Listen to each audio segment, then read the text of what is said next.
The sound of the doorbell brought her unwillingly from the kitchen into the hall. She opened the door, no more than a few inches, as if expecting the menace of the sky to thrust its way past her into the house. There was no menace in the appearance of the visitor who waited apologetically on the step. A small boy, perhaps 10 years of age, stood shuffling his feet in the grey grit that had been falling soundlessly across the city for a day and a night. He held a wicker basket before him, and as the door opened, he swung the basket forward and spoke in a voice that was husky with the dust and with the expectation of rebuff. "Mrs.," he asked in a high, pale tone, "would you like to buy a duck?"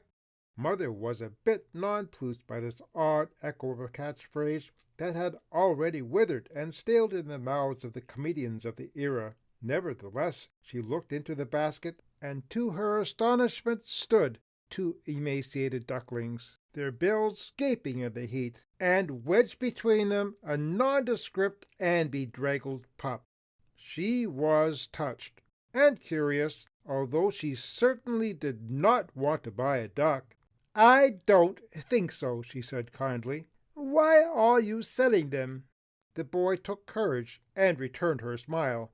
"I got it," he said. "The slough to the farm is dry. We ate the big ducks, but these was too small to eat. I sold some down at the Chinese grill. You want the rest, lady? They're cheap, only a dime each." The wind whined. A few leaves blew, scraping across the floor. The air was damp and cold. They stood silently. "I wonder if he thought of us," Chris said, looking at the stone face. "I wonder if he ever missed us." "Of course he did," the professor said. "Don't you miss him?"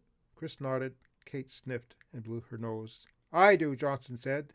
They went outside. They walked down the hill to the car.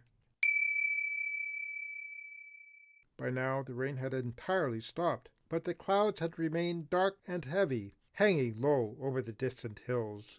I don't know how long it had been observing me, but now it peered at me with some alarm. Then the little animal, only slightly larger than a house cat, threw back its head, gave a single shrill bark, and disappeared in a trot over a ridge. I chased after it over the humlocky tundra, but when I got to the top of the ridge, the fox was nowhere to be seen. The polar desert stretched out for miles in front of me. No trees, no shrubs, no deep valleys, just the gently rolling lands, tufts of arctic grasses, and scattered wildflowers. Yet the fox was gone. I first visited Manitoulin Island with my uncle and aunt in the late 60s. We fished for trout on its shores, and I was excited to discover the wildlife and the untouched wilderness that still maintains its pristine character after hundreds of years. In later times I camped on its beaches and woke with the muskies splashing on its shores. We spent some time in Little Current, a picturesque small town nestled on the Canadian Shield. Its main industries are cattle, including alpaca ranches, forestry, and tourism.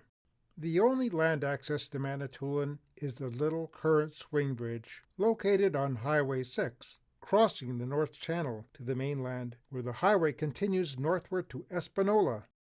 On the way there, you will be welcomed by flocks of blue herons and loons, whose call resonates over this little piece of God's country. A brief history of time. We go about our daily lives understanding almost nothing of the world. We give little thought to the machinery that generates the sunlight that makes life possible, to the gravity that glues us to an earth that would otherwise send us spinning off into space, or to the atoms of which we are made and on whose stability we fundamentally depend. Except for children who don't know enough not to ask the important questions, few of us spend much time wondering why nature is the way it is, where the cosmos came from, or whether it is always here, if time will one day flow backward and effects precede causes, or whether there are ultimate limits to what humans can know. Carl Sagan, from An Introduction to a Brief History of Time by Stephen Hawking.